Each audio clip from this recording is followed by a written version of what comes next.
circle.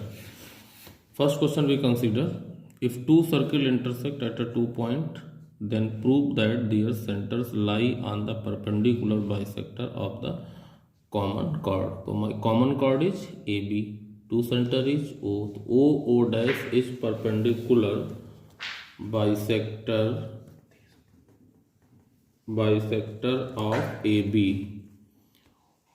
O dash AB line को दो equal part में डिवाइड कर रही है, ये प्रूफ करना है हम लोगों को। तो अब हम कंस्ट्रक्शन में डालेंगे, ओ ए ज्वाइन किया, ओ बी ज्वाइन किया, ओ डैश ए ज्वाइन किया and O dash B join किया। अब इसके बाद हम इसमें सीधे सीधे लगाते हैं क्या, कॉन्ग्रुएंसी हम लोग किस ट्रायंगल में लेंगे, इन ट्रायंगल। ध्यान से देखिए, ये वाला ट्रायंगल हमारा बन रहा है O A O dash, O A O dash, O A O dash and triangle O B O dash. फिर से देख लीजिए, ये ऊपर वाला ट्रायंगल पूरा और ये नीचे वाला ट्रायंगल पूरा। यहाँ पे क्या कंसीडर करेंगे, O A equal O B, clear. O dash A equal O dash B, ये दोनों क्यों इक्वल है, radii of the same circle. ये दोनों क्यों इक्वल है, radii of the same circle, radii of the same circle. ये दोनों के लिए रीजन हो जाएगा, रीजन देना बहुत जरूरी होता है कॉन्ग्रुएंसी जब हम अप्लाई कराते हैं। O dash equal O dash, इसका क्या रीजन है, इसका रीजन ये है कि ये कॉमन है, दोनों में मिल रहा है। तो इससे बेनिफिट क्या हुआ, इससे बेनिफिट ये हुआ कि triangle O A O dash and OB O dash are congruent by side rule, by side congruency rule। Okay, अब अगर आपको ये कॉन्ग्रुएंट हो गया तो इससे बेनिफिट आपको क्या मिला, इससे बेनिफिट मिला ए ओ डैश, ए ओ डैश, ये वाला angle is equal to B O dash. ये दोनों एंगल हमने आपस में क्या कर लिए, इक्वल कर लिए। काहे से इक्वल कर लिए, CPCT से हमने इक्वल कर लिए। अब अगर ये वाला एंगल है, बस थोड़ा सा ध्यान दीजिए, यहाँ पे जगह कम पड़ रही थी, ये पॉइंट M लेना है, तो ये दिखा हुआ पॉइंट M। अगर ए ओ डैश बोलें या ए ओ एम बोलें, बात तो एक ही चीज़। जैसे ये पूरी लाइन जा रही है, इसका हम इतना पार्ट लेंगे, लाइन तो वही कंसीडर होगी, इसलिए इसको हम क्या लिख लेंगे, A O M equal angle B O M. Same condition में हो जाएगी। अब हम एक बार कॉन्ग्रुएंसी फिर किसमें लगाएंगे, बहुत ध्यान से देखिएगा। हमने इन दोनों ट्रायंगल में कॉन्ग्रुएंसी लगाई थी, ये एंगल निकाल लिया। अब इन दोनों ट्रायंगल में कॉन्ग्रुएंसी लगा देंगे, इससे बेनिफिट इसी से में हमारा लास्ट प्रूफ हो जाएगा। बस अब समझ लीजिए, आपका 70% क्वेश्चन सॉल्व हो गया। In triangle O A M and triangle O B M. ध्यान दीजिए, फिर से मैं रिपीट कर रहा हूँ, एक बार इस ट्रायंगल में कॉन्ग्रुएंसी लगाई, अब हम इन दोनों ट्रायंगल में कॉन्ग्रुएंसी लगा रहे हैं। तो फटाफट फिर आ जाइए, same O A equal O B, reason वही सेम पूरा रहा, radii of the same circle. एक ही सर्किल की दो रेडियस हैं, आपस में क्या हो जाएंगी, इक्वल हो जाएंगी। ओ एम इक्वल टू क्या हो जाएंगी, ओ एम हो जाएंगी। क्यों हो जाएंगी, क्योंकि ये कॉमन है दोनों ट्रायंगल में।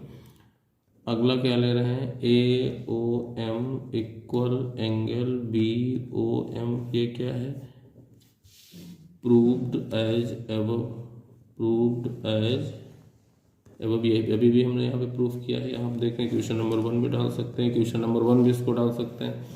अब इसमें आप देखिए कौन सी चीज़ प्रूफ हो गई, ये एंगल, ये साइड, ये एंगल, ये साइड। तो हमारा क्या प्रूफ हो गया, by side angle side. So triangle O A M congruent to triangle B O M by by side angle side, by side angle side. अब जब साइड एंगल साइड से प्रूफ हो गया हमारे पास, तो हम इसको क्या लिख सकते हैं, हम इसको लिख सकते हैं A M equal B M by CPCT। Angle A M O equal angle B M O by CPCT हमने लिख लिया। और हमको मालूम है ये जो स्ट्रेट लाइन, इन दोनों का सम, अगर ये दोनों एंगल इक्वल होंगे और ये स्ट्रेट लाइन है तो इन दोनों एंगल का सम 180 होगा, और ये दोनों एंगल इक्वल है तो ये 90 हो जाएगा। तो now angle AMO plus angle BMO equal 180 degree. It means AMO equal angle BMO। So we can say OO dash is the perpendicular bisector of AB. Hence proof. Once revise again. Two circles intersect each other at point A and B. First we consider this and again this and this, so we can prove. So next question is, if two equal chord RQ and MN are intersect within the circle, then prove that the line joining the point of intersection to the center makes equal angle with the center. So first given MN and QR are the equal chord. Both are equal chord. It means MN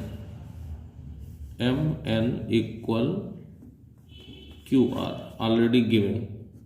To proof क्या करना है, main चीज proof क्या करना है, OPM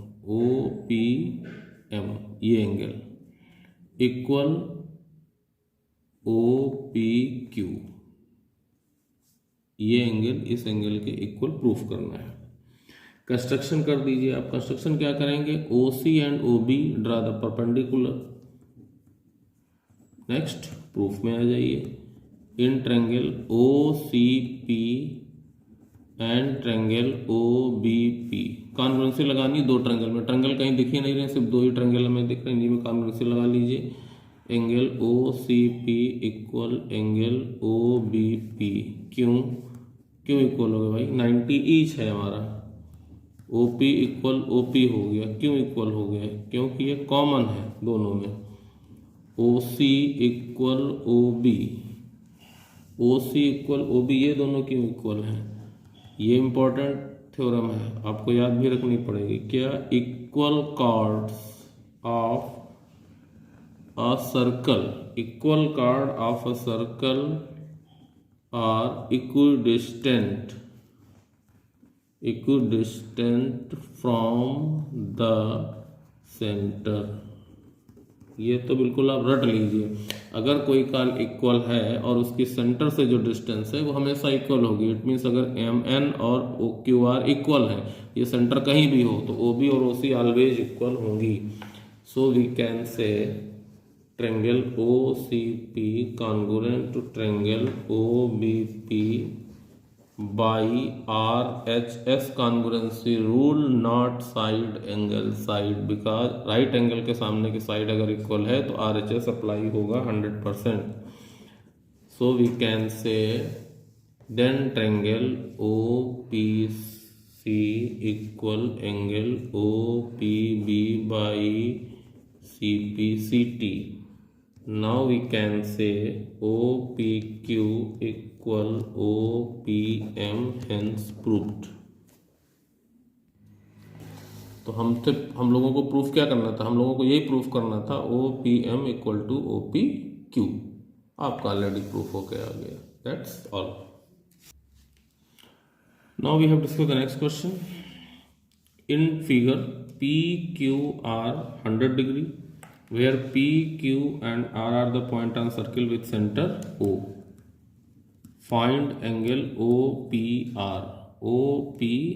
It means this angle we have asked. Find angle OPR. So simple question. This is the 100 degree. एक यहाँ पर हम कंस्ट्रक्ट इसको क्या करेंगे, ये 100 डिग्री हमारा हो गया। तो एंगल POR कितना होगा, angle POR twice of angle PQR। बहुत ध्यान से देखिए, ये वाला एंगल जो होगा वो इसका डबल हो जाएगा। क्यों, the angle subtended by an arc at the centre is double the angle subtended by it. It means 2 into 100, तो ये कितना हो गया 200 degree. Got it. In triangle O P R, ध्यान दीजिए ये ट्रेंगल कितने का हो गया 200 हो गया। In triangle O P R, angle P O R is equal to 360 minus 200, so here is the 160 degree. हम लोग किस एंगल की बात कर रहे हैं, पी ओ आर, इस वाले एंगल की बात कर रहे हैं। वो ध्यान से देखिएगा, ये वाला एंगल हमारा 200 हुआ है तो टोटल 360 होता है। 360 से जब 200 माइनस हो गया तो एंगल कितना निकल के आ गया 160 degree. Again triangle O P R, triangle के तीनों एंगल का सम कितना होता है 180 डिग्री। ओ पी और ओ आर दोनों रेडियस हैं, तो ये दोनों एंगल आपस में इक्वल होंगे या नहीं होंगे। इस एंगल को अगर हम x ले लें और इसको भी अगर x ले लें तो we can say x plus x, और तीसरा एंगल हमारे पास 160 अभी आपने निकालना है। एंड एंगल सम प्रॉपर्टी से 180 डिग्री हो गया तो 2x इक्वल 20 डिग्री हो जाएगा, क्योंकि 160 उधर सब्ट्रैक्ट हो जाएगा। तो x कितना आ गया 10 डिग्री आपका एंगल आ गया। तो ये वाला एंगल आपका कितना हो गया 10 डिग्री। ये हमने आपको शॉर्ट में समझा दिया, बहुत कुछ इधर उधर ना लॉन्ग प्रोसीजर करते हुए। तो बहुत ध्यान से देखिए, ये 100 था, इसका डबल क्या हो जाएगा, ये 200 हो जाएगा। इसको इधर सब्ट्रैक्ट किया तो 160 हो गया। और ये ट्रायंगल है, तीनों एंगल का सम कितना होता है 180 डिग्री। तो 160 x plus 160 equal to 180 degree. So we can say x equal to 10 degree. So simple way. Most important question, prove that a cyclic parallelogram is a rectangle. क्वेश्चन क्या कह रहा है, क्वेश्चन ये कह रहा है कि साइक्लिक पैरेललोग्राम, साइक्लिक कैसे हो गया देखिए, इस पैरेललोग्राम के चारों वर्टेक्स सर्कल पे हैं तो cyclic parallelogram. Prove that cyclic parallelogram is a rectangle, cyclic parallelogram rectangle होगा, ये प्रूफ करना है। गिवन में क्या चला गया, P Q R S is a parallelogram, inscribed a circle. Inscribed circle का मतलब होगा कि पैरेललोग्राम सर्किल के अंदर है। प्रूफ करना है P Q R S is a rectangle. So simple question we can discuss. Proof P Q R S is a cyclic quadrilateral. P Q R S is a cyclic quadrilateral. बहुत दिमाग ध्यान से सुनिएगा इस बात को कि P Q R S cyclic quadrilateral है। अब उसे बेनिफिट क्या हुआ, जैसे ही साइक्लिक क्वाड्रिलेटरल है तो angle P plus angle R की वैल्यू क्या हो जाएगी 180 degree. Why, because the sum of pair of opposite angle in a cyclic quadrilateral is 180 degree. But angle P equal angle R, why angle P equal angle R, because given is the parallelogram, because PQRS is a parallelogram. And what is the property of the parallelogram? Parallelogram one first property is opposite angles are equal. So angle P equal angle R. It means twice of angle P. क्यों twice of angle P क्यों हो गया भाई, angle P तो angle P है ही, angle R भी angle P हो गया। तो अगर इन दोनों की जगह हम 180 रख दें तो ट्वाइस ऑफ P क्या हो जाएगा, angle P equal to 90 degree. So angle R is equal to also 90 degree. इसका मतलब देखिए, बहुत ध्यान समझिए, P और R का सम कितना है 180 डिग्री। क्यों सम 180 डिग्री है, क्योंकि ये साइक्लिक क्वाड्रिलेटरल है और P और R आपस में इक्वल हैं। क्यों इक्वल हैं, क्योंकि ये दोनों ही पैरेललोग्राम के अपोजिट एंगल्स हैं। तो पैरेललोग्राम के अपोजिट एंगल इक्वल होते हैं। तो 182 पार्ट में टूट गया, कौन कौन से, 90 degree and 90 degree. Similarly we can say क्या कह सकते हैं, angle S equal angle R equal 90 degree, वो भी तो इसी तरीके से हो जाएंगे। Hence PQRS is a rectangle. ठीक, क्योंकि इसके सारे वर्टेक्स 90 डिग्री के हैं और रेक्टेंगल के अपोजिट, रेक्टेंगल की प्रॉपर्टी क्या होती है, each angle are the 90 degree and opposite sides are equal. तो parallelogram opposite sides are equal. तो इसमें प्रूफ क्या कराना था, PQRS इज अ रेक्टेंगल। आपके पास क्या आ गया, हंस PQRS इज अ रेक्टेंगल, ये हमें प्रूफ करना है। That's all. तो आई थिंक ये चैप्टर आपका कंप्लीट हो गया है सर्किल। फिर भी अगर किसी की कोई क्वेरीज होती है then you write in the comment box, then I will try for solution.